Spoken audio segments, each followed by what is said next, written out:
श्री कृष्णा श्री कृष्णा श्री कृष्णा श्री गुरुर्ब्रह्मा गुरुर्विष्णु गुरुर्देवो महेश्वरः गुरु साक्षात् परं ब्रह्म तस्मै श्री गुरवे नमः तस्मै श्री गुरवे नमः। तत्व विवेकः कः आत्मा सत्यम तदन्यत् सर्वं विद्येति। तत्व विवेक किसको कहते हैं? तो कहते हैं कि आत्मा सत्य है, बाकी सब कुछ मिथ्या है। तो फिर सवाल आता है कि आत्मा क्या है? तो आत्मा को बताने के लिए उन्होंने बताया स्थूल सूक्ष्म कारण शरीरात् व्यतिरिक्तः। फिर उसमें प्रश्न उठता है कि स्थूल शरीर क्या है, सूक्ष्म शरीर क्या है? तो हमने कल देखा स्थूल और सूक्ष्म शरीर। अब कारण शरीरम किम, कारण शरीर क्या है, यहाँ तक हम आए थे।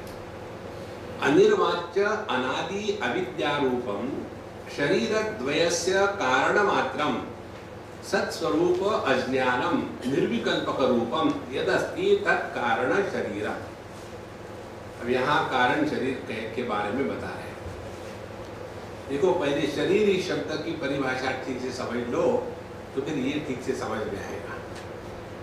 शरीर का अर्थ है शीर्यमाणत्वात् शरीरम, जो नष्ट हो सकता है, बिखर सकता है, उसको शरीर कहते हैं। शरीर का दूसरा शब्द है देह। देह उपजये, इस धातु से ये देह शब्द बना है।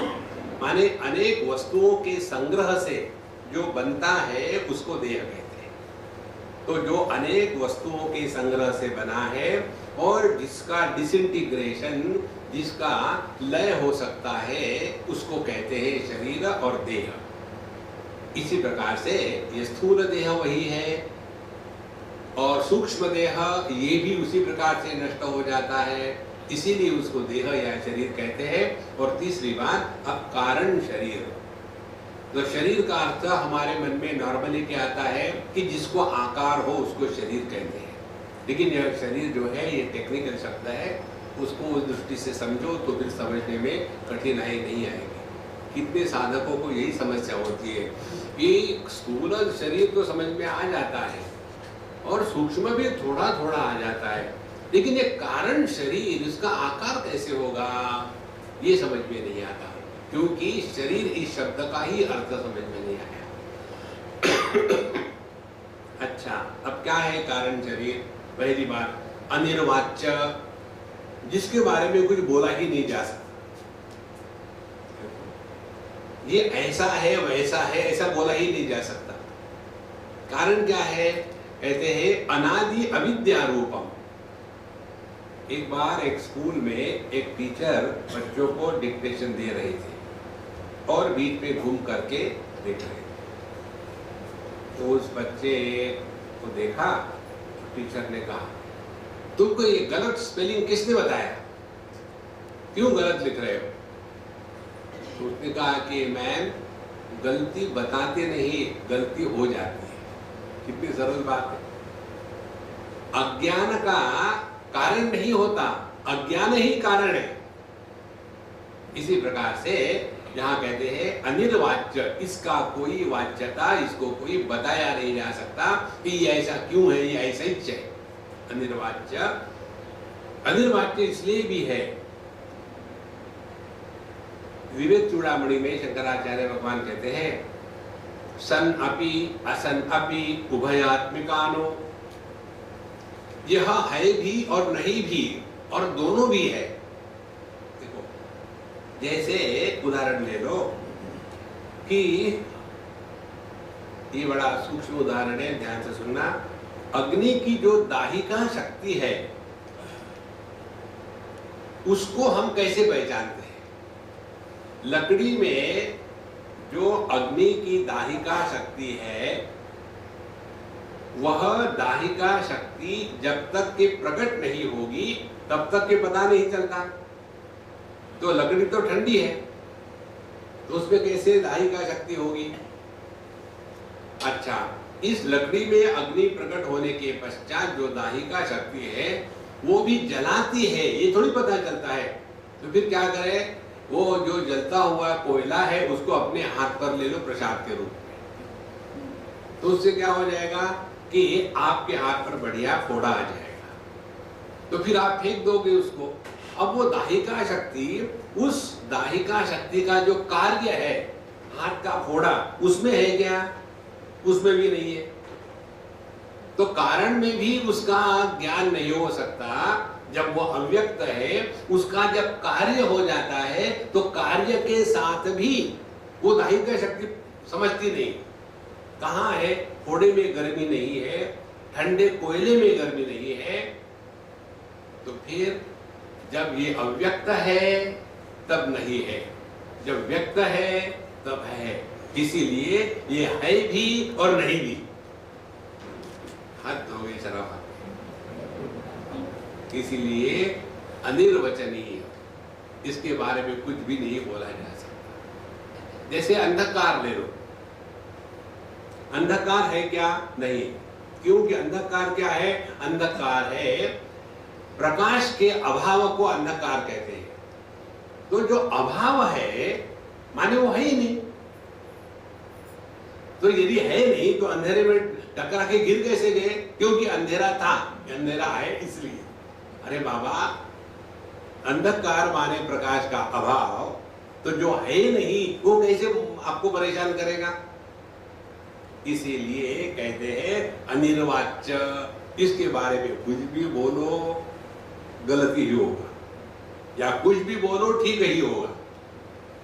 अनिर्वाच्य, अनादि, और ये हमेशा ऐसा ही है, इसका कोई कारण नहीं। देखो, आप अंग्रेजी जानते हो क्या? नहीं। कब से नहीं जानते? कब से नहीं जानते? कभी नहीं जाना। माने इस अविद्या का कोई प्रारंभ नहीं है। तो अनादि और अविद्या रूपम, अविद्या रूपम माने जो न होते हुए भी प्रतीत हो रही है और जो केवल अपने कार्य से अनुमित किया जाती है, उसको कहते हैं यह अविद्या रूपम। और इसी के कारण शरीर द्वयस्य कारण मात्रम, सूक्ष्म देह और स्थूल देह, इसका जो कारण है, इसीलिए इसको कारण शरीर कहते हैं। और सत्स्वरूप अज्ञानम, अब इसका स्वरूप क्या है? सत्स्वरूप अज्ञानम, अपने स्वरूप का जो अपूर्ण ज्ञान है वही कारण शरीर है। देखो, अपने स्वरूप का अपूर्ण ज्ञान क्या है? ध्यान से सुनना। हमने अपने को देह माना, यह ज्ञान अपूर्ण नहीं है। हमने केवल यही देह मैं हूं, अन्य देह मैं नहीं हूं, ये ज्ञान की अपूर्णता है। देखो, कल्पना करो, आपने समझो ये माना कि दाहिना हाथ मैं हूं, बायां हाथ मैं नहीं हूं, तो संसार शुरू हो जाएगा ना। तो हम सभी हाथ हम ही है। इसी प्रकार से केवल एक देह मैं हूं, अन्य देह मैं नहीं हूं, इसको कहते हैं अपूर्ण ज्ञान। देह मैं हूं, ये ज्ञान अपूर्ण नहीं है। देखो संतो, इसीलिए स्वस्वरूप अज्ञानम, अपने जो स्वरूप है, सच्चा स्वरूप जो है, उसका अपूर्ण ज्ञान है। और निर्विकल्पक रूपम, इसमें कोई विकल्प नहीं है किसी भी प्रकार का। यद अस्ति तत् कारणम शरीरम, उसको कहते हैं कारण शरीर। देखो,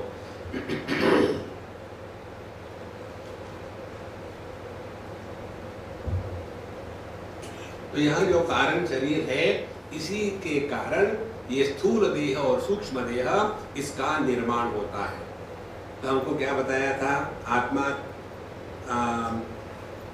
किम तर्हि, आत्मा क्या है? तो कहते हैं स्थूल सूक्ष्म कारण शरीरात् व्यतिरिक्ता सन। तो ये तीन शरीर क्या है, ये हमको बताया। अब आगे बताया था अवस्था त्रय साक्षी सन। अब फिर वो सवाल आता है कि अवस्था त्रय क्या होता है? हमको तो एक ही अवस्था मालूम है, शादी क्या हो गई, स्वर्गवासी हो गए, एक ही अवस्था मालूम है। यहाँ तो तीन अवस्थाएं बता रहे हैं। तो कहते हैं जागृत स्वप्न सुषुप्ति अवस्था, तीन अवस्थाएं हैं, जागृत स्वप्न सुषुप्ति। आप हर बार नया शब्द डालते हो। जागृत स्वप्न सुषुप्ति क्या है? रोना मत। हम बताते हैं, जागृत अवस्था का श्रोत्रादि ज्ञानेन्द्रियैः शब्दादि विषयैश्च ज्ञायते इति यत् सा जागृत अवस्था स्थूल शरीराभिमानी आत्मा विश्व इत्युच्यते। ज्ञानेन्द्रियों के द्वारा विषयों का ज्ञान जिस अवस्था में होता है, उस अवस्था को जागृत अवस्था कहते हैं। देखो, सपने में जो हमको अनुभव होता है, उसमें हमारे ज्ञानेंद्रियों का व्यापार नहीं होता, वहां सब ख्याली पुलाव है। हम चले गए कहीं, वहां एक महात्मा का दर्शन हुआ और महात्मा जी ने कहा कि तुम यहाँ क्यों आए हो, और हमने कहा कि हम बड़े परेशान हो गए इसलिए यहाँ आए हो। फिर उन्होंने पूछा तुम्हारी शादी हो गई क्या? बोले नहीं। फिर क्यों परेशान हो रहे हो? तो यह जो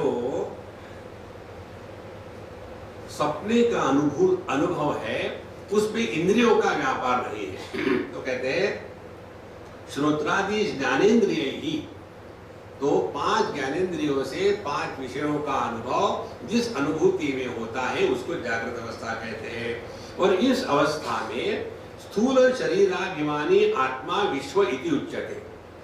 तो यह जो आत्म तत्व है, यह आत्म तत्व स्थूल देह के साथ, एक स्थूल देह के साथ तादात्म्य होकर के विश्व कहा जाता है। अब देखो, ये विश्व जो है ये कॉमन नाउन है। हम सभी के सभी, मैं उदाहरण दे रहा हूं, हम सभी के सभी जागृत अवस्था में हैं। मैंने इसीलिए कहा कि मैं उदाहरण दे रहा हूं कि हम सभी के सभी जागृत अवस्था में हैं, तो जागृत पुरुष है। तो यह जो जागृत पुरुष है, सबकी अनुभूति सामान्य है। देखो, जो हम बोल रहे हैं वो सब सुन रहे हैं। तो बोलना और सुनना, ये व्यापार जागृत अवस्था में चल रहा है। तो कहते हैं कि स्थूल शरीर के साथ तादात्म्य हुआ, तो उस आत्मा को विश्व कहते हैं। तो ये हो गई कारणावस्था। उसके पश्चात स्वप्नावस्था के नीचे जागृत अवस्थायाम यद दृष्टम यद श्रुतम तज्जनि तव वासनया निद्रा समय प्रपंच प्रतीयते सा स्वप्नावस्था सूक्ष्म शरीराभिमानी आत्मा तेजस उच्यते। और स्वप्नावस्था क्या है? तो कहते हैं कि जागृत अवस्थायाम यद दृष्टम यद श्रुतम, जागृत अवस्था में जो हमने सुना है, जो हमने देखा है, उसके संस्कार अपने मन पर हो जाते हैं। और उसके पश्चात वहां उन संस्कारों को जब हम नींद में प्रवेश करते हैं और पूरी तरह से गहरी नींद प्रारंभ नहीं हुई, उस स्थिति में हमको केवल अपने मन पर जो संस्कार है उनका दर्शन होता है। ध्यान से सुनना, इसको स्पष्ट समझ लो। आपने समझो किसी प्रकाश को देखा, बड़ा तेज प्रकाश है, सूर्य भगवान, और उसको देखने के पश्चात थोड़े समय तक देखो, 10 मिनट, तो आपके मन पर उसका बड़ा जबरदस्त इंप्रेशन हो जाएगा। उसके बाद आप कहीं भी देखो, आंखें खोल करके दुनिया के साथ साथ वो प्रकाश का पुंज भी आप देखेंगे जो आपके मन पटल पर है। उसके पश्चात फिर आप आंखें बंद करो, तो जागृत अवस्था का जो अनुभव है इंद्रियों के माध्यम से, वो आपको नहीं हो रहा। लेकिन उस समय आपको आपके मन पर जो सूर्य का प्रतिबिंब पड़ा था, उसका दर्शन हो रहा है। इस प्रकार से जो केवल मन के संस्कारों को लेकर के अनुभूति होती है, उस अनुभूति को स्वप्नावस्था कहते हैं। तो जैसे हमने आंखें खोल करके दुनिया का दर्शन किया तो जागृत अवस्था, और हमारे मन पर जो संस्कार था सूर्य के बिंब का, प्रतिबिंब का, वह संस्कार आंखें बंद करने के बाद भी दिख रहा था, तो वो हो गई स्वप्नावस्था। इस प्रकार से जागृत अवस्था, स्वप्नावस्था। अच्छा, सूक्ष्म शरीराभिमानी आत्मा तेजसे इति उच्यते। और जो सूक्ष्म शरीर है, जहां यह स्वप्न का अनुभव होता है, उसके साथ तादात्म्य हुआ तो उसी आत्मा को अब कहते हैं तेजस। तो पहले स्थूल शरीर के साथ हमारा तादात्म्य हुआ तो हमको विश्व कहा, और सूक्ष्म शरीर के साथ हमारा तादात्म्य हुआ तो हमको तेजस कहा। अतः सुषुप्त अवस्था का, अब सुषुप्त अवस्था किसको कहते हैं? अहम किमपि न जानामि सुखेन मया निद्रा अनुभूयते इति सुषुप्ति अवस्था। सुषुप्ति अवस्था का अनुभव क्या है? अहम किमपि न जानामि, मैं कुछ भी नहीं जानता, और मया सुखेन निद्रा अनुभूयते, लेकिन मैंने निद्रा का सुख बड़ा आनंद से भोगा या भोग रहा हूं। इस प्रकार से सबके अभाव का जो सुख है, अभाव माने अज्ञान, मुझे मालूम ही नहीं, कुछ भी नहीं, ना तो अपने बारे में मालूम है, ना तो जगत के बारे में मालूम है, ना तो ईश्वर के बारे में मालूम है, ना तो साधना के बारे में मालूम है। तो सुषुप्ति अवस्था में we are in a state of utter ignorance. इसीलिए अहम किमपि न जानामि, मुझे कुछ मालूम नहीं। तो ये एक अनुभव, और दूसरा अनुभव सुखेन मया निद्रा अनुभूयते, यह हो गई सुषुप्ति अवस्था कि मैंने सुख से निद्रा का अनुभव किया। जैसे आत्मा स्थूल शरीर के साथ तादात्म्य करके विश्व हो जाता है, सूक्ष्म के साथ तादात्म्य होकर के तेजस हो जाता है, इसी प्रकार से कारण शरीराभिमानी आत्मा प्राज्ञ इति उच्यते। यह आत्म तत्व जब कारण शरीर से तादात्म्य कर लेता है, तब इसको कहते हैं प्राज्ञ। अब देखो, हमने आपको पहले दिन बताया था श्रवण, फिर मनन और फिर निधिध्यासन। ये श्रवण हो गया। अब मनन जो है, हमको अपने अनुभूतियों का विश्लेषण करना है, और फिर निधिध्यासन क्या है? उससे सीख पानी है। क्या सीख पानी है? वही आत्मा जागृत अवस्था के साथ तादात्म्य किया तो उसको विश्व कहा, वही आत्मा सूक्ष्म देह के साथ तादात्म्य किया स्वप्नावस्था में तो तेजस कहा, वही आत्मा कारण शरीर के साथ तादात्म्य किया सुषुप्ति अवस्था में तो वो हो गया प्राज्ञ। माने आत्मा तो एक ही है, तीन उपाधियों के कारण उसको तीन प्रकार से कहा गया है। देखो, तो अनुभव किसको आ रहे हैं? अनुभव आ रहे हैं विश्व को, तेजस को, प्राज्ञ को। जो आत्मा सब में सामान्य है उसको अनुभव नहीं आ रहे हैं, वो अनुभवों को प्रकाशित कर रहा है। माने जागृत अवस्था के दुख का अनुभव आने के बाद भी उसके द्वारा यह आत्म तत्व दुखी नहीं होता, लेकिन ये जो विश्व है जागृत अवस्था अभिमानी, यह दुखी होता है। उसी प्रकार से स्वप्न का जो तेजस है, यह तेजस स्वप्न के सुख दुख के द्वारा प्रभावित होकर के सुखी दुखी होता है, लेकिन यह जागृत अवस्था का अनुभव और जागृत अवस्था को धारण करने वाला विश्व, इन तीनों का जो प्रकाशक है वह आत्मा इन तीनों से भिन्न है। ये अपना स्वरूप है।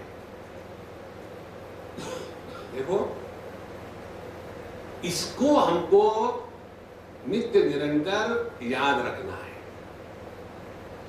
जो हम आपको उदाहरण देते हैं ना, उसको जो करके छोड़ मत देना, उससे सीखना है।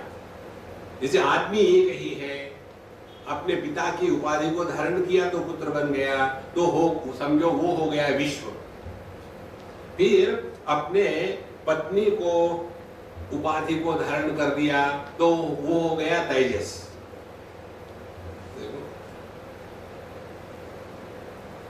उसके पश्चात अभाव को विषय बना करके उसके साथ तादात्म्य कर लिया, वो बन गया प्राज्ञ। तो वो समझो हो गया अपने पुत्र का बाप। तो आदमी एक ही है, तीन उपाधियों के कारण तीन प्रकार से मानव बटा गया है, लेकिन नहीं है तो वही। इसी प्रकार से एक ही आत्म तत्व स्थूल देह के साथ तादात्म्य होकर के जागृत अवस्था का अनुभव लेने वाला जागृत पुरुष, जिसको विश्व कहा है, उसी प्रकार से तेजस और प्राज्ञ, ये तीनों के तीनों का आधार एक ही तत्व है, वो अपना स्वरूप है। देखो महाराज, अब इससे और सिंपल क्या हो सकता है? लेकिन हम वहां थोड़ी रुकते हैं। जागृत पुरुष होने के पश्चात, विश्व होने के पश्चात, फिर हम और सेकेंडरी लेवल पर चले जाते हैं। पति पत्नी, भाई बहन, माँ बाप, और जो दुखी होने वाले हैं वो ये सब सेकेंडरी है, जिनकी कोई सत्ता ही नहीं है। यह केवल इमेजिनरी है।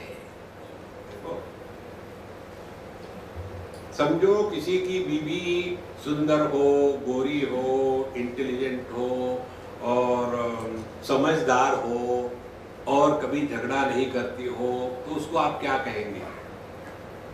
ख्याली पुलाव। देखो ऐसा होता थोड़ी है, कल्पना मात्र है। इसी प्रकार से ये पूरी जो दुनिया है ना, ये अपना ख्याली पुलाव है, इसी में इमेजिन करके जी रहे हैं। तो इस प्रकार से तीन अवस्थाओं का जो साक्षी है वह आत्मा है। फिर आगे बताया था कि पंचकोशातीत सन, पांच कोशों के परे वो है। तो फिर पंचकोशा के तो कहते हैं अन्नमय, प्राणमय, मनोमय, विज्ञानमय, आनंदमय स्थिति। तो ये पांच पंचकोश हो गए। फिर अन्नमय कोश क्या है? अन्न रसेनैव भूत्वा अन्न रसेनैव वृद्धिं प्राप्य अन्न रूप पृथिव्यां यद् विलीयते तद् अन्नमय कोशः स्थूल शरीरम। अब अन्नमय कोश किसको कहते हैं? देखो इसमें मय शब्द कॉमन है। अन्नमय, प्राणमय, मनोमय, विज्ञानमय और आनंदमय। मय इस प्रत्यय का अर्थ है विकार। तो अन्न का जो विकार है उसको कहते हैं अन्नमय कोश। तो कैसे? अन्न रसेन एव भूत्वा, माँ बाप ने अन्न खाया, फिर उससे बीज बने, ये बीज इकट्ठे हो गए, फिर वहाँ एक जायगोट पैदा हो गया और फिर उस जायगोट ने अपने माँ का खून चूसना प्रारंभ किया। और उस माँ का खून कहाँ से आया? उसने भी खाना खा करके उसका खून बनाया। फिर माँ परेशान हो गई, उसको धक्का मार के निकाल दिया बाहर आकर के। फिर उसने दूध चूसना शुरू कर दिया। दूध कहाँ से आया? उसी माँ ने फिर अन्न खाया, अन्न का दूध बना। और फिर माँ तंग आ गई, उसको निकाल दिया, फिर वो खाना खाने लग गया। इस प्रकार से ये पूरा का पूरा देह जन्म से लेकर के मृत्यु तक केवल अन्न का ही विकार है, इसीलिए अन्नमय कोशः। और आगे कहते हैं कि अन्न वृद्धिं प्राप्य, अन्न रस से ही ये बढ़ता है। फिर अन्न रूपे पृथिव्याम यद् विलीयते, और जब ये नष्ट हो जाता है स्थूल देह अन्नमय कोश, तब ये फिर पृथ्वी में वापस चला जाता है। इस प्रकार से यह अन्नमय कोश ही स्थूल शरीर है। आगे कहते हैं अब प्राणमय कहा, प्राणमय कोश क्या है? प्राणाद्या पंचवायः वागादीन्द्रिय पंचकम प्राणमय कोशः। तो जो पंच प्राण है, प्राण अपान व्यान उदान समान, उसके साथ साथ पंच ज्ञानेन्द्रिय जो है इनको मिला करके अब ये प्राणमय कोश हो गया। तो पंच कर्मेंद्रिय जो है, ये कर्मेंद्रिय हो गए इंस्ट्रूमेंट्स ऑफ एक्शन, और पीछे जो पावर सप्लाई है वो हो गया ये पंच प्राण।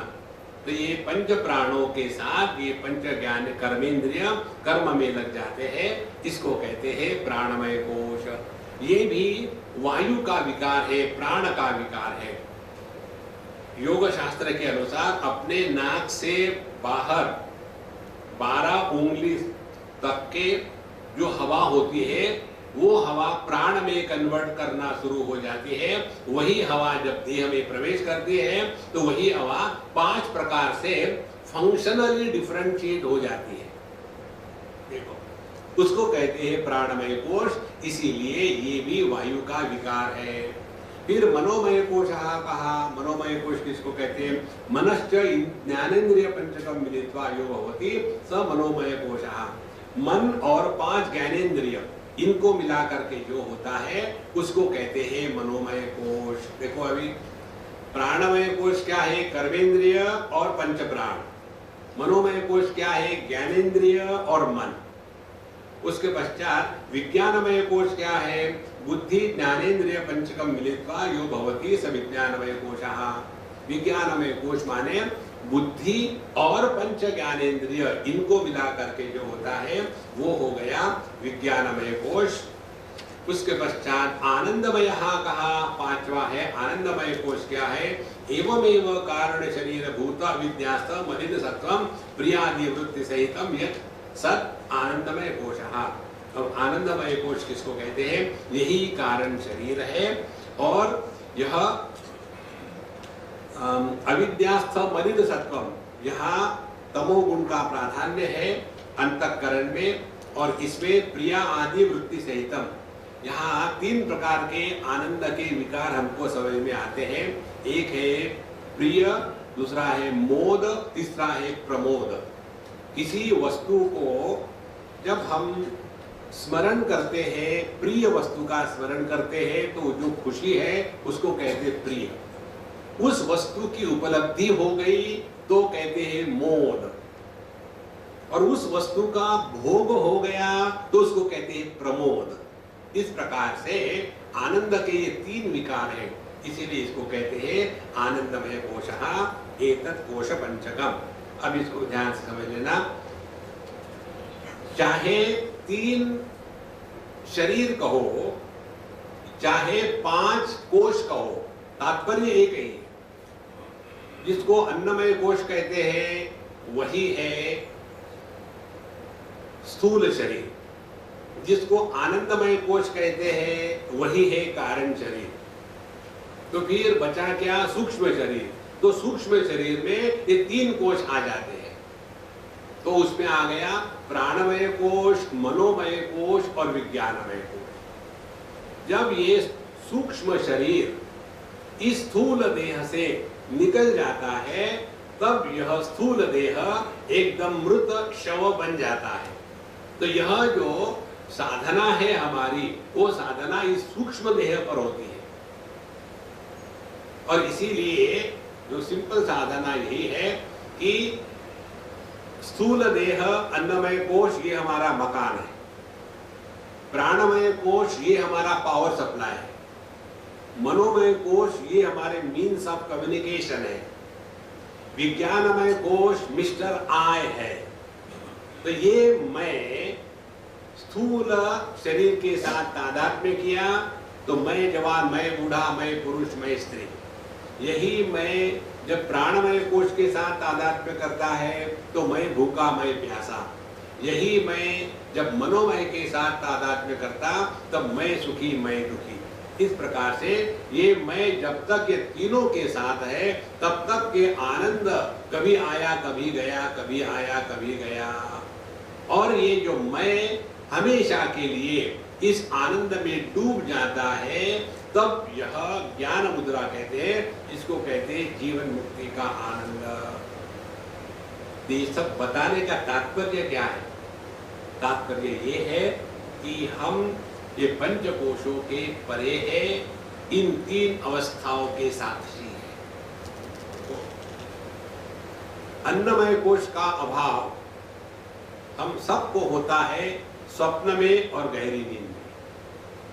प्राणमय, मनोमय, विज्ञानमय इन 3 कोशों का अभाव हमको होता है सुषुप्ति अवस्था में। और आनंदमय कोश जो आता जाता है वो सत्य नहीं है, जो नित्य निरंतर ज्यों का त्यों है वही सत्य है।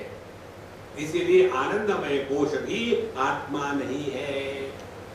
तो जो तत्व इन सभी कोशों का प्रकाशक है, लेकिन किसी के भी द्वारा प्रभावित नहीं होता, वह अपना स्वरूप है, ये बताने के लिए डिक्शनरी है।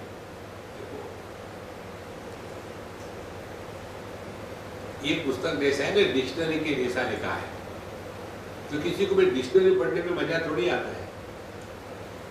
लेकिन जब तक के ये बात स्पष्ट नहीं होगी, तब तक के हमारी साधना इत्यादि कल्पना ही रहेगी। अब ये हमको श्रवण हो गया, मनन हो गया, अब निधि ध्यासन क्या करना है? निधि ध्यासन यही करना है कि हम विषयों के साथ तो तादात्म्य करके नहीं बैठे, हम व्यक्तियों के साथ तो तादात्म्य करके नहीं बैठे, हम सुख दुख के साथ तो तादात्म्य करके नहीं बैठे, हम सुख की अपेक्षा तो नहीं कर रहे हैं। सुखेषु विगत स्पृहा, जितनी इस सावधानी से रहेंगे उतने हम अपने स्वरूप के पास हैं। नॉर्मली हम सावधान नहीं रहते, मैकेनिकली लाइफ चल रहा है, और ये जो मैकेनिकल लाइफस्टाइल है यही हमारे जीवन का बंधन है। इस प्रकार से एतत् कोश पंचकम। आप आगे कहते हैं मदीयम शरीरम मदीया प्राणाः मदीयम मनश्च मदीया बुद्धिर्मदीयम अज्ञानमिति स्वेनैव ज्ञायते तद्यथा मदीयत्वेन ज्ञातं कटक कुंडल गृहादिकं स्वस्मात् भिन्नं तथा पंचकोशादिकं स्वस्मात् भिन्नं मदीयत्वेन ज्ञातं आत्मा न भवति। कहते हैं मदीयम शरीरम, ये शरीर मेरा है, मदीयाः प्राणाः, ये प्राण मेरे हैं, मदीयम मनश्च, और ये मन मेरा है, मदीया बुद्धि, ये बुद्धि मेरी है, मदीयम अज्ञानम, यह अज्ञान मेरा है। इस प्रकार से हम ये पंचकोशों को मेरे हैं इस प्रकार से जानते हैं। जैसे कटक कुंडल, यह जो आभूषण है ये मेरे हैं, ये घर मेरा है। तो जो मेरा होता है वो मैं से भिन्न होता है। तो जैसे स्वस्मात् भिन्नम तया, तो जब हम इन वस्तुओं को अपने से अन्य रूप में जानते हैं, उसी प्रकार से जब हम अपने पंचकोशों को ये मेरा है जानते हैं, तो ये तो हमसे भिन्न है ही। एंड इसीलिए पंचकोशादिकम स्वस्मात् भिन्नम मदीयत्वेन ज्ञातम अतः आत्मा न भवति। और इसीलिए यह पंचकोश आत्मा नहीं हो सकते, क्योंकि यह मेरा के रूप में ग्रहण होते हैं। और इसमें कितनी सिंपल बात है, ये माइक मेरा है लेकिन मैं माइक नहीं हूं। ये देह मेरा है लेकिन मैं देह हूं। अब कौन सी इस पे समझदारी है? तो इस पर थोड़ा चिंतन की आवश्यकता है। भगवान कहते हैं भगवद गीता में, देहिनोस्मिन् यथा देहे कौमारम यौवनम जरा। ये देह में कितने विकार हो गए आज तक के। देखो पिछले बार आपको बताया था, हर 6 महीने में सांप अपनी पूरी की पूरी चमड़ी का त्याग कर देता है और वहां नई चमड़ी आ जाती है। और इसीलिए जब उसकी पुरानी चमड़ी परिपक्व हो गई तो वो कहीं कांटों में इत्यादि जाता है, जहां कोई शार्प ऑब्जेक्ट्स हो, उसपे उसकी वो चमड़ी कहीं फंस जाती है, उसपे से वो अपने आप को खींच लेता है। जैसे हम बाहर निकालते हैं अपने हाथ से या कपड़े की, इसी प्रकार से वो पूरा का पूरा सांप निकल जाता है और वहां केवल चमड़ी बची है। इसी प्रकार से हमारी भी चमड़ी नित्य निरंतर बदल रही है। तो जिस चमड़ी से हम पैदा हो गए थे वो चमड़ी ये नहीं है। जिन बालों से हम पैदा हो गए थे वो बालन निकल गए, वो नहीं रहे। जैसी जैसी ये बात समझ में आएगी ना, तो कितने परिवर्तन आ गए हैं। पहले हम 10 लड्डू खा जाते थे, अब लड्डू का चित्र भी देख लिया तो एकदम कॉन्स्टिपेशन होने लग जाता है। पहले हम ये करते थे, अब नहीं कर पाते। पहले हम जो नहीं कहा वो भी सुनते थे, अब कान में माइक भी डालो तो भी नहीं सुन पाते। तो कितना परिवर्तन हो गया। तो मय माने परिवर्तनशील, तो ये अन्नमय, प्राणमय, मनोमय, ये सब विकारी है। तो ये हम कैसे हो सकते हैं? देखो, भागवत महापुराण में बड़ी सुंदर बात कही है। हमारा स्थूल देह, जिसको अन्नमय शरीर कहते हैं, किससे बना है? अन्न से बना है। कौन सा अन्न? जो पका पकाया है, unless you are a naturopathy victim. ये नेचुरोपैथी वाले जो होते हैं ना, वो पिछले जन्म में पशु होने चाहिए, नहीं तो इस जन्म में आकर के घास फूस खाने की बात ही नहीं कर सकते। तो वहां हम खाना पका के खाते हैं। खाना पकाने के बाद थोड़ा बचा है तो उसको रख दो, 6 घंटे के बाद वो खाना सड़ जाता है। तो वो खाना जो 4-6 घंटे के बाद सड़ जाता है, ऐसे खाने से ये देह बना है, तो ये सड़ेगा नहीं तो क्या होगा। लेकिन ऐसे लगता है कि ये हमेशा बना रहे। देखो महाराज, ये समझदारी से जीने को कहते हैं आध्यात्मिक साधना। और इस पे थोड़ा चिंतन करने की आवश्यकता है। इसी को कहते हैं निधिध्यासन। हमेशा इसी में हमको, इसी लाइन ऑफ थिंकिंग में रखना है। जैसे किसी भी वस्तु को ले लो आप, पहले वो वस्तु जितनी आकर्षक लगती है, जैसे जैसे समय बीतता है उस वस्तु के प्रति आकर्षण खत्म हो जाता है। कारण क्या है? उस वस्तु में हमारा जो आकर्षण था वो गौण था। गौण माने गुणों के कारण। कोई सुंदर है, कोई अच्छी गाती है, कोई इंटेलिजेंट है, ये केवल उदाहरण है। तो यदि वो सब बातें खत्म हो गई तो प्यार खत्म हो गया।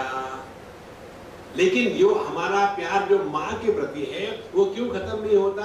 क्योंकि माँ के प्रति जो प्रेम है वो गुणों के कारण नहीं होता, वो महात्म्य के कारण होता है। माँ की महत्ता को हम जानते हैं, चाहे दिखने को वो कैसी भी हो। देखो, इसीलिए माँ बेटे के प्यार में बहुत कम गड़बड़ी होती है और लड़का लड़की के प्यार में बहुत कम समझदारी होती है। देखो, माँ बेटे का डाइवोर्स नहीं होता, लड़का लड़की का हो जाता है। इसीलिए ये गौण जो गुणों पर आधारित है, इसी में हम फंसे रहेंगे तो कभी भी तत्व का दर्शन नहीं होगा। तो जो जो वस्तु मेरी है इस रूप से ग्रहण होती है वो मैं नहीं हो सकता। फिर सवाल ये आया, हमको एक तो 5 ही बातें मालूम है कि अन्नमय, प्राणमय, मनोमय, विज्ञानमय, आनंदमय। अब ये 5 ही हम नहीं है तो फिर हम क्या है? सब खत्म हो गए। तो कहते हैं आत्मा तभी कहा सच्चिदानंद स्वरूप। फिर आत्मा सच्चिदानंद स्वरूप है। फिर प्रश्न आता है सत किसको कहते हैं? कालत्रयेपि तिष्ठति सत। जिस पर काल का प्रभाव नहीं होता वो सत है। ध्यान से सुनना, हम आपको बड़ा सिंपल बताएंगे। हमारा मन भूत और भविष्य इस पे हमेशा भटकते रहता है और भूत भविष्य को लेकर ही वर्तमान का रेफरेंस होता है। जो भूत भी नहीं, जो भविष्य भी नहीं, उसको वर्तमान कहते हैं। अगली बात, क्या हमको चॉइस है कि हम भूत में रहे या भविष्य में रहे? हमको चॉइस नहीं है। तो यदि हमने जो चॉइसलेस एग्जिस्टेंस है, भूत को त्याग दिया, भविष्य को त्याग दिया, तो जो हम है प्रेजेंट, वर्तमान, वर्तमान माने होना, प्रेजेंट माने होना, हम है और हमारे ही संदर्भ से भूत होता है या भविष्य होता है। इसीलिए जिस पर काल का प्रभाव नहीं वह सत वस्तु है। अब इसका अपने अनुभूतियों के साथ विश्लेषण करें। किसी को भी अपने जन्म का अनुभव नहीं आया तो ये काल में प्रारंभ नहीं हुआ। किसी को भी अपने में परिवर्तन का अनुभव नहीं आता, इसीलिए इस पर काल का प्रभाव नहीं हुआ।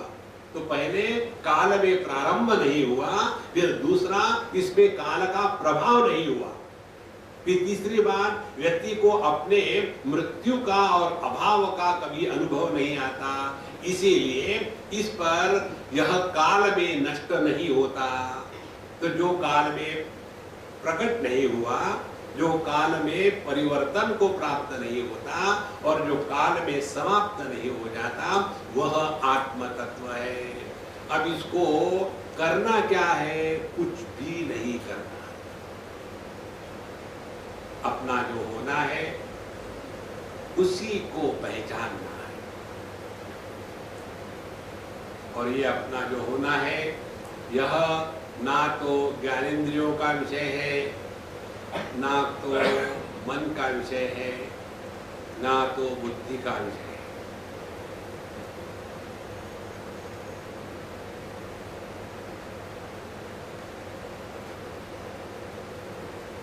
कुछ भी नहीं करना पड़ता।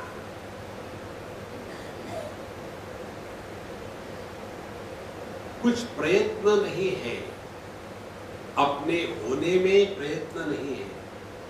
जहां प्रयत्न है वहां कर्ता पैदा हो गया, वहां परिचिन्नता हो गई। जो क्रिया से निर्माण होगा वो क्रिया के अभाव में नष्ट हो जाएगा। जैसे हमने एक पत्थर को फेंका तो ये पत्थर कब तक जाएगा? जब तक कि उस पत्थर के साथ हमारी क्रिया शक्ति जुड़ी है। जब वो खत्म हो जाएगी तो पत्थर गिर जाएगा। इसी प्रकार से हमारा जो स्वरूप है यह स्वयं सिद्ध है। तो कालत्रयेपि तिष्ठति, तो तीनों काल में जो कातेव रहता है उसको कहते हैं सत। चित्त की, अब चित्त किसको कहते हैं? ज्ञान स्वरूप। चैतन्य या चित्त कहते हैं ज्ञान स्वरूप। ज्ञान स्वरूप का तात्पर्य है जिसमें अन्य का अभाव है। शंकराचार्य भगवान का ग्रंथ एक है, उसका ये श्लोक बहुत सिंपल और महत्व का है। चित्तम चित्त विजानीया तकार रहितम यदा। चित्त या मन चैतन्य ही है, यदि उस मन से विषयों के भ्रांति को हटा दिया। देखो किसी बालक को पूछो, आके खटखटा रहा है, कौन है? मैं हूं। मैं माने कौन? उसने मैं हूं सत्य बताया,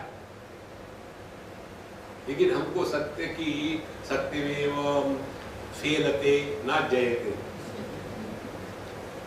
तो फिर हम क्या कहेंगे? मैं कौन है? अरे मैं डब्बू हूं। फिर ऐसे बताओ ना, माने हमको सत्य नहीं चाहिए। उसने तो बेचारे ने सच बताया था, क्योंकि मैं इसको हम किसी भी उपाधि के या प्रमाण के माध्यम से नहीं जानते।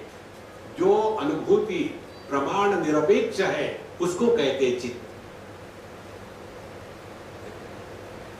तो जो कालत्रयेपि तिष्ठति, जो तीनों कालों में जिस पर प्रभाव होता नहीं वह, और जो ज्ञान स्वरूप है। अब ध्यान से सुनना, क्या ये सत और चित अलग अलग है? अलग अलग होंगे तो क्या होगा? अलग होगा तो यह अनुभव एक सीक्वेंस में होगा, क्रम में होगा। मैं हूं पहली स्टेप, और मैं जानता हूं कि मैं हूं दूसरी स्टेप। लेकिन क्या हमारा अनुभव ऐसा होता है? अपना होना और जानना युगपत साइमल्टेनियसली होता है। देखो, यह जानना और होना जब एक हो जाता है तो उस अनुभूति को कहते हैं आनंद। तो ज्ञान स्वरूप, अध्यात्म में जानना और होना जब एक होता है तभी जाकर के हमारी निष्ठा पक्की है। भौतिक जगत में जानना और होना अलग अलग होता है। जैसे ये गधा है, जान लिया, लेकिन हम गधे होते नहीं। इसी प्रकार से हमने भी परमात्मा को जाना, मैंने परमात्मा को जाना। क्या जाना? मैं परमात्मा नहीं हूं। तो यह हमने केवल बौद्धिक ज्ञान ले लिया है। इसीलिए सत्किम चित्किम, जो सच्चित एक ही है, वह आनंद कहा, सुख स्वरूप। तो आनंद किसको कहते हैं? जिसमें कोई भी भेद नहीं है। ख माने आकाश, तो सु माने सुष्ठु, शुद्ध आकाश माने आनंद, जिसमें ज्ञाता ज्ञेय, भोक्ता भोग्य, कर्ता कर्म, इनका संपूर्ण अभाव है। यह जो अनडिवाइडेड अनुभूति है, उसको कहते हैं आनंद। और यही हमारा अनुभव गहरी नींद में होता है। गहरी नींद को योग के दृष्टि से समझेंगे तो प्रकृति में है। इसी गहरी नींद को वेदांत के दृष्टि से समझेंगे तो गहरी नींद में अन्य के प्रतीति का अभाव होने के कारण जो आनंद होता है वही ब्रह्मानंद है। लेकिन यदि हमारी दृष्टि जागृत स्वप्न इन दोनों अनुभूतियों के अभाव के तरफ होगी तो हम क्या कहेंगे? निद्रा किसको कहते हैं? अहम किमपि न जानामि, मैं कुछ भी नहीं जानता। कुछ भी माने क्या? जागृत स्वप्न में जो जो जानते थे वो हम नहीं जानते। तो ये हो गया प्रकृति का भाग। और फिर सुखेन मया निद्रा अनुभूयते, फिर हमने अपने निद्रा का जो सुख है उसका अनुभव किया। तो ये हो गया प्रकृति के अनुसार। लेकिन वेदांत के अनुसार जहाँ ज्ञाता ज्ञेय, भोक्ता भोग्य, ये भेद समाप्त हो जाता है, उसको कहते हैं आनंद स्वरूप, सुख स्वरूप। एवं सच्चिदानंद स्वरूपम स्वात्मानं विजानीयात्। इस प्रकार से अपने आप को पहचानो कि हम सच्चिदानंद स्वरूप है। जहाँ जहाँ हम आध्यात्मिक साधना की बात करते हैं वहाँ हमारे दिमाग में यही आ जाता है, ये करना है, वो करना है, ऐसे करना है, वैसे करना है। इतना कर लिया है कि उससे निपटना मुश्किल हो रहा है। देखो, आध्यात्मिक साधना माने not doing anything, undoing all what we have done. कुछ बनना नहीं है हमको कि आजकल हम आध्यात्मिक साधक बन गए हैं तो बनावटी रहोगे। कुछ मेकअप नहीं करना है, केवल अपने अनुभूतियों के विश्लेषण से अपने आप को पहचानना है। जब रूप रंग नहीं है तो आंखों का कोई नुकसान नहीं, जब आंखें बंद है तो मन का कोई नुकसान नहीं। मन जब सो जाता है तो भी हम ज्यों के त्यों हैं। तो हमने इंद्रियों के माध्यम से विषयों को सत्ता दी, हमने मन के माध्यम से इंद्रियों को सत्ता दी, और हमने ही मन को सत्ता दी है। तो यह जो सबका अधिष्ठान है, इस पर ये जो अध्यस्त है, इसका कोई प्रभाव नहीं। इस प्रकार से सच्चिदानंद स्वरूपम स्वात्मानं विजानीयात्, अपने आप को ठीक से पहचाने महाराज। अथ चतुर्विंशति तत्वोपत्ति प्रकारम वक्ष्यामः। अभी 24 तत्व जिससे ये दुनिया बनी है, कारणात्मिका, यह हम आपको बताने जा रहे हैं। तो कहते हैं पहली बात, ब्रह्माश्रया सत्व रजस्तमो गुणात्मिका माया अस्ति। यहाँ वेदांत में और सांख्य में, योग में थोड़ा भेद है। ब्रह्माश्रया, जो ब्रह्म के आश्रय से ही रह सकती है, जिसकी स्वतंत्र सत्ता नहीं है, देखो उसको कहते हैं माया। माया अस्ति, ब्रह्माश्रया माया अस्ति। अच्छा, इस माया का स्वरूप क्या है? कहते हैं सत्व रज तमो गुणात्मिका। ये 3 गुणों का खेल है। ये 3 गुणों का निर्णय कैसे हुआ? जैसे ये संपूर्ण जो जगत है, ये जगत में 3 बातें हैं। एक तो द्रव्य है जो जड़ है, इस जड़ता के कारण को तमोगुण कहते हैं। किसी ने भी तमोगुण नहीं देखा है। जड़ता को लेकर के तमोगुण का कारण सिद्ध होता है। फिर इस जगत में दूसरी बात है, वो है क्रिया। क्रिया का जो कारण है उसको रजोगुण कहते हैं। और फिर तीसरी बात है जगत में ज्ञान। तो ज्ञान को लेकर के उसका जो कारण है उसको कहते हैं सत्वगुण।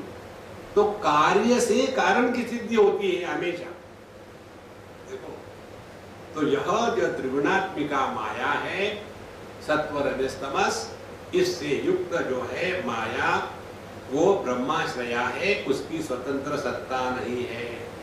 एक दो बातें और समझ ले। माया का तात्पर्य क्या है? जो परमात्मा की अनंत शक्ति है, पोटेंशियलिटी, उसको माया कहते हैं। भगवान कृष्ण की जो शक्ति है उसको कहते हैं राधा रानी।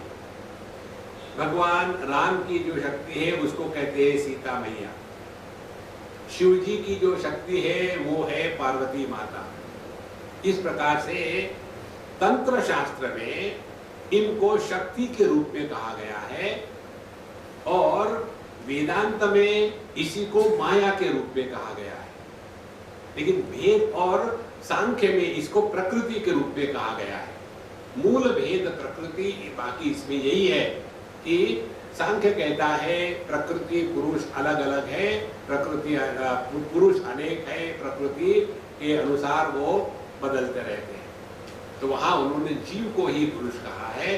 लेकिन हमारे यहाँ बताते हैं कि यह जो माया है प्रकृति है, अव्यक्त है और इस माया का स्वतंत्र अस्तित्व नहीं है, इसलिए ब्रह्माश्रया माया अस्ति। अच्छा, यह ब्रह्म अपने माया से अभिभूत होकर के इस जगत का निर्माण करना शुरू कर देता है। ध्यान से सुनना। एक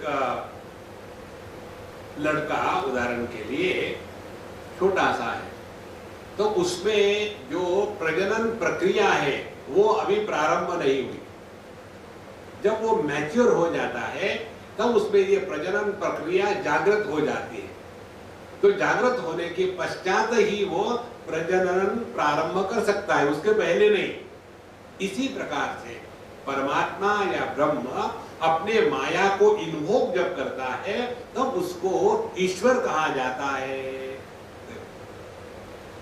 जैसे आप लोग पत्रिका छापते हो ना, पहले उसका नाम है बंड्या और अब उसकी शादी होने वाली है, पत्रिका छापते हैं चिरंजीव बंडोपंत। बंड्या का बंडोपंत हो गया और पहले यूजलेस था, अब हो गया वर। तो इसमें अब ये शक्ति प्रकट हो गई। इसी प्रकार से यह परब्रह्म परमात्मा अपने माया शक्ति को इन्वोक करके जागृत करके ईश्वर बना और फिर उससे ये दुनिया प्रारंभ हो जाती है। ततः आकाश संभूतः, इस परमात्मा से यह आकाश प्रकट हुआ। फिर आकाशाद वायु, फिर वायोः तेजः, वायु से फिर तेज निर्माण हुआ, तेजसः आपः, तेज से फिर पानी निर्माण हुआ और अद्भ्या पृथ्वी, और ये जो पानी है उससे पृथ्वी का निर्माण हुआ। इस प्रकार से इस माया से युक्त ब्रह्म से ही यह पंच महाभौतिक सृष्टि का प्रारंभ हुआ। ये कहने का था। अब देखो, एक महात्मा जी ने ये प्रक्रिया बड़ी सिंपल शब्दों में बताई। बोले परमात्मा अकेला था, उसको पता नहीं क्या सूझी, खाली खाली लग रहा था उसको, तो आकाश। और फिर वो उसने सोचा क्या करूं, चलो दौड़ते हैं। सुबह सुबह उठते खामोखाम दौड़ते हैं, वैसे भगवान ने सोचा चलो दौड़ते हैं, तो दौड़ने लग गया। भगवान का दौड़ना शुरू हो गया, उसी को वायु तत्व कहते हैं। और दौड़ो तो आदमी में गर्मी आ जाती है, उसी को अग्नि तत्व कहते हैं। और उसके बाद पसीना आ जाता है, उसी को जल तत्व कहते हैं। और फिर पसीना सूख जाता है, उसी को पृथ्वी तत्व कहते हैं। कितनी सिंपल बात है। तो ये संपूर्ण सृष्टि परमात्मा से ही प्रकट हो गई। तो इस प्रकार से इसका सीक्वेंस है। अच्छा, एतेषां पंचतत्वानां मध्ये आकाशस्य सात्विक अंशात् श्रोत्रेन्द्रियं संभूतम्। अब ये जो 5 महाभूत है ना, इसी सीक्वेंस को याद रखना है। पहले आकाश, वायु, तेज, पानी और पृथ्वी। अब इनके ही सात्विक अंश से उसी सीक्वेंस में ज्ञानेंद्रिय पैदा होते हैं। तो कहते हैं कि एतेषां पंचतत्वानां मध्ये, ये 5 महाभूत जो है, इससे आकाशस्य सात्विक अंशात्, माने हर एक महाभूत के 3 अंश है, सात्विक अंश, राजसिक अंश और तामसिक अंश। क्योंकि ये त्रिगुणात्मिका माया से ही निर्माण हो गए हैं। तो आकाश का जो सात्विक अंश है, उससे हमारा श्रवणेन्द्रिय, श्रोत्रेंद्रिय पैदा हुआ। फिर वायु का जो सात्विक अंश है, उससे हमारी चमड़ी, त्वगेंद्रिय, जिसे स्पर्श का ग्रहण होता है, वो पैदा हुआ। फिर अग्नि के सात्विक अंश से हमारी आंखें निर्माण हुई। फिर जल के सात्विक अंश से हमारी रसना निर्माण हुई। और पृथ्वी के सात्विक अंश से हमारे घ्राणेन्द्रिय निर्माण हो गए। इस प्रकार से ये 5 महाभूतों के सात्विक अंश से ये 5 ज्ञानेन्द्रिय पैदा हो गए। और एतेषां पंचतत्वानां समष्टि सात्विक अंशात् मनोबुद्धि अहंकार चित्तान्तःकरणानि संभूतानि। और फिर इसी 5 महाभूतों का जो सात्विक अंश है, समष्टि, सबका सब इकट्ठा, इससे मिलकर के यह मन, बुद्धि, अहंकार, चित्त, यह अंतःकरण पैदा हो गया। इस प्रकार से हर एक 5 महाभूत से एक एक इंद्रिय प्रकट हुआ। और सभी 5 महाभूतों के सात्विक अंश से अंतःकरण चतुष्टय प्रकट हो गया। फिर अंतःकरण चतुष्टय में क्या क्या आता है? पहले संकल्प विकल्पात्मकम मनः। अब अंतःकरण को ठीक से समझ लेना। जैसे बहिष्करण है, आंखें, नाक, कान इत्यादि, इनमें 2 बातें हैं। एक तो होता है स्ट्रक्चर, दूसरा होता है फंक्शन। आंखों का स्ट्रक्चर जब खराब होता है तो फंक्शनली आंखें इंपेयर्ड हो जाती है। स्ट्रक्चर ठीक करो तो दृष्टि ठीक है। तो बाहर के जो इंद्रिय है, इसमें स्ट्रक्चरल डिफरेंसेस और फंक्शनल डिफरेंसेस। लेकिन जो अंतःकरण है, उसमें स्ट्रक्चरल डिफरेंसेस नहीं है, केवल फंक्शनल डिफरेंसेस है। देखो, जैसे आदमी और गधा, इनमें स्ट्रक्चरल डिफरेंसेस है, ऐसा कहते हैं। और पति, पुत्र, भाई, ससुर, इनमें फंक्शनल डिफरेंसेस है। आदमी तो वही है। इसी प्रकार से अंतःकरण जो है, इसमें केवल फंक्शनल डिफरेंसेस है। तो संकल्प विकल्पात्मकम मनः, जब अंतःकरण के विचारों की जो स्थिति है वो निश्चय नहीं हुआ है, संकल्प विकल्प, जैसे सुबह उठे, चलो सत्संग में जा रहे, आज नहीं जाए तो क्या फर्क पड़ता है, सीढ़ी ले लेंगे, बाद में सही। फिर एक करवट खाई, नहीं यार, लोग कहेंगे कि मैं बड़ा आलसी हूँ, लोगों को दिखाने के लिए तो जाना ही पड़ेगा। फिर उठ लेते हैं कि जाए चलो नहाते हैं, नहीं ऐसा करते 5 मिनट और लेट लेते, फिर आके लेते, नहीं अब तो जाना ही। तो ये जो विचारों की स्थिति है, उसको कहते हैं मन। मन नाम की वस्तु नहीं है, विचारों की स्थिति को मन कहते हैं। दूसरी बात, निश्चयात्मिका बुद्धि। फिर निश्चय कर लिया, नहीं जाएंगे तो नहीं जाएंगे, लोगों से क्या लेना है, हमको सुना है।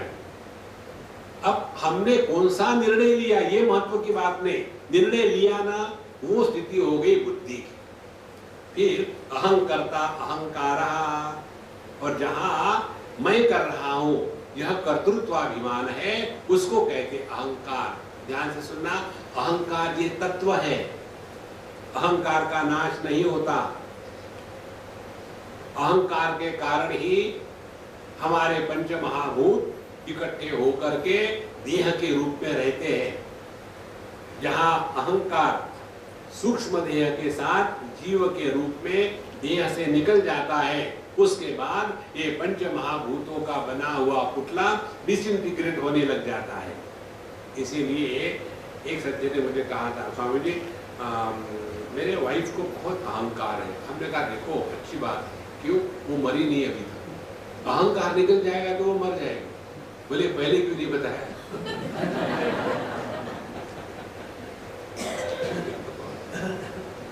इसलिए अहंकार केवल ओनरशिप है।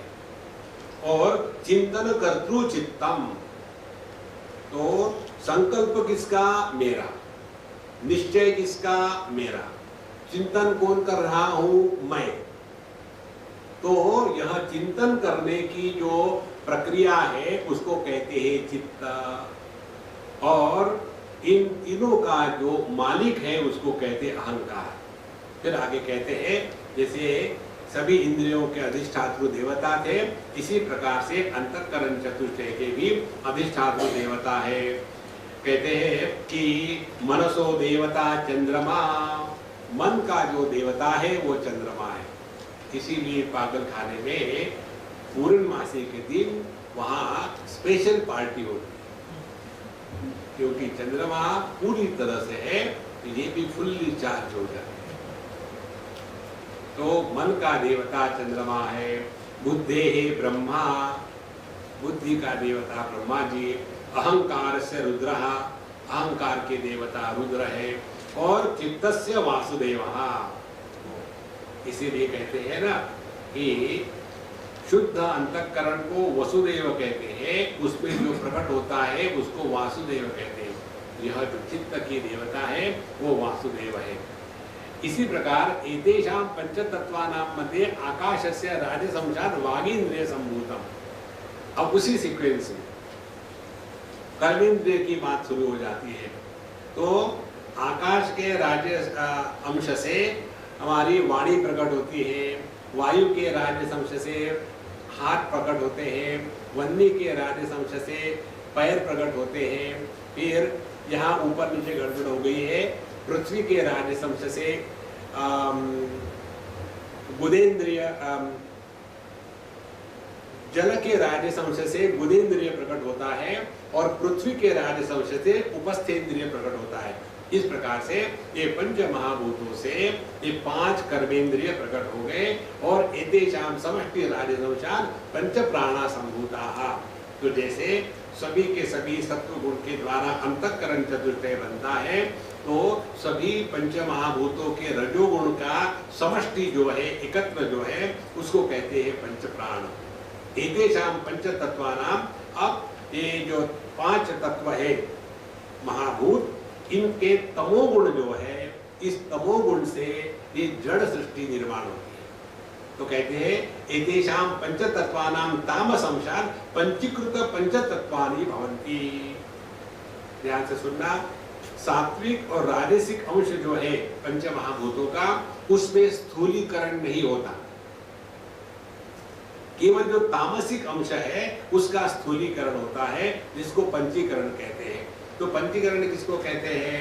एतेषां पंचभूतानां तामस अंश स्वरूपम एकम एकम भूतम द्विधा विभज्य एकमेकम अर्धम पृथक दृष्टिं व्यवस्थाप्य अपरम अपरम अर्धम चतुर्धा विभज्य स्वार्धम अन्येषु अर्धेषु स्वभाग चतुष्टय संयोजनम कार्यम तदा पंचीकरणम भवति। इसको कोई घबराने की जरूरत, बहुत सिंपल है। पंचमहाभूत कल्पना करो, हमने उनको हाफ में डिवाइड किया। तो उदाहरण के लिए एक पंचमहाभूत आकाश, उसको हाफ डिवाइड किया, उसका जो हाफ भाग है डिवाइड के ऊपर वाला उसको वैसे रख दिया, और वैसे सभी पंचमहाभूतों को आधा आधा काटा। फिर जो नीचे का भाग है उसको फिर चार भागों में काटा। तो नीचे का हर एक भाग कितना होगा? 1/8, 1/8 टोटल का। अब ये जो 1/8 है, आकाश का जो नीचे के 4 भाग है, वो बाकी के पंच महाभूतों के आधा आधा भाग है, उसके साथ जोड़ दिया तो फिर गणित में पूरा हो गया। इस प्रकार से हर एक पंच महाभूत में अन्य पंच महाभूतों का अंश जब आ जाता है तब उसको पंचीकरण या स्थूलीकरण कहते हैं। और ऐसी जो स्थूलीकरण की प्रक्रिया पूरी हो गई तो इस स्थूलीकृत पंच महाभूतों से हमारा स्थूल शरीर बनता है। तो एतेभ्यः पंचीकृत पंच महाभूतेभ्यः स्थूल शरीरम भवति। इसीलिए हमको जिस प्रकार से स्थूल शरीर ग्रहण हो सकता है, उसी प्रकार से ज्ञानेंद्रिय, कर्मेंद्रिय, उनके देवता इत्यादि समझ में आना कठिन पड़ता है, क्योंकि वहां स्थूलीकरण नहीं हुआ है। तो एवं पिंड ब्रह्मांडयोः ऐक्यम संभूतम। अब इसका सबका तात्पर्य क्या निकला? तात्पर्य ये निकला कि जो कारणात्मक पंच महाभूत है उसी से व्यक्तिगत देह, इंद्रिय इत्यादि बने हैं। ध्यान से सुनना। इसीलिए ऐसे नहीं कि महात्माओं के देह पंच महाभूतों से बने हैं और जो बुरे लोग हैं उनके देह में 2.5 पंच महाभूत है। सब में एक ही है। जैसे मनुष्य का देह पंच महाभूतों से बना है और खटमलों का देह एक महाभूत से बना है, नहीं, सभी देह इन्हीं पंच महाभूतों से बने हुए हैं। इस प्रकार से जो कारण है समष्टि और जो कार्य है, कारण को कहेंगे ब्रह्मांड और कार्य को कहेंगे अंड। तो अंड ब्रह्मांडयोः ऐक्यम, यदि हमने ठीक प्रकार से विचार किया तो पता चलेगा कि हम में सब में कोई भेद नहीं है। देखो, सभी के सभी उसी पंच महाभूतों से बने हैं, सब में उसी प्रकार के विचार है, काम, क्रोध, लोभ, मोह, मद, मात्सर्य। किसी को भी ये रोग नहीं हो सकता, डॉक्टर साहब आजकल मुझे आंखों से सुनने को नहीं आता। सबको एक ही प्रकार के रोग हो गए, क्योंकि हम सब एक ही है, कोई फर्क नहीं है। इस प्रकार से जिसकी दृष्टि बदल गई है वो जगत में भेद का दर्शन करेगा, लेकिन भेद के द्वारा भेद भावना का प्रतिपादन नहीं करेगा।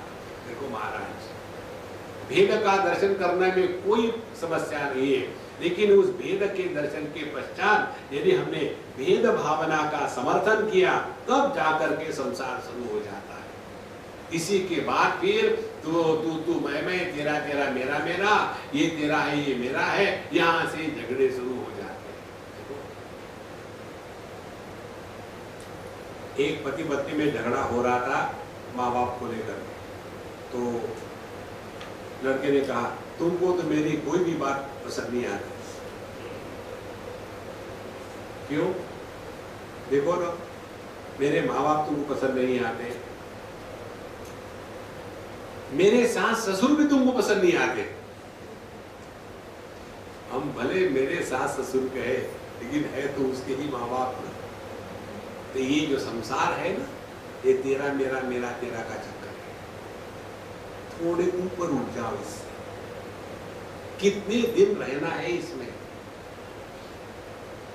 देखो, कहते हैं ना बड़ों से सीखना चाहिए, अपने माँ बापों से सीखो। वो सुखी है क्या?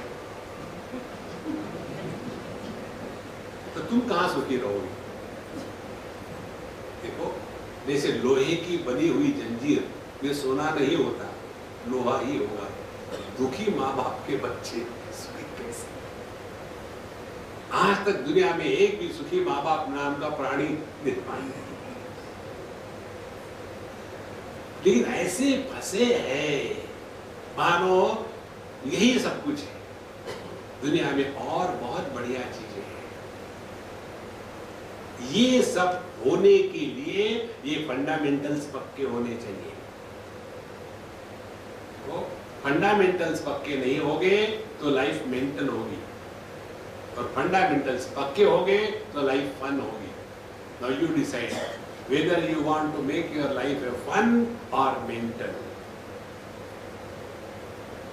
जब लाइफ फन होगी तो आपके जीवन में आनंद आएगा, जब लाइफ मेंटल होगी तो लोगों के जीवन में आनंद आएगा, आपके जीवन में भी। लोगों को फ्री में तमाशा मिलेगा, लोगों को फ्री में एंटरटेन मिलेगा। सर्वभूत हिते रता नारायण। एवं पिंड ब्रह्मांडयोः ऐक्यं सम्भूतं स्थूल शरीराभिमानी जीव नामकं ब्रह्म प्रतिबिंबं भवति। स एव जीवः प्रकृत्या स्वस्मात् ईश्वरं भिन्नत्वेन जानाति। अविद्यापाधि उपाधि सन आत्मा जीव इति उच्यते, मायोपाधि सन ईश्वर इति उच्यते।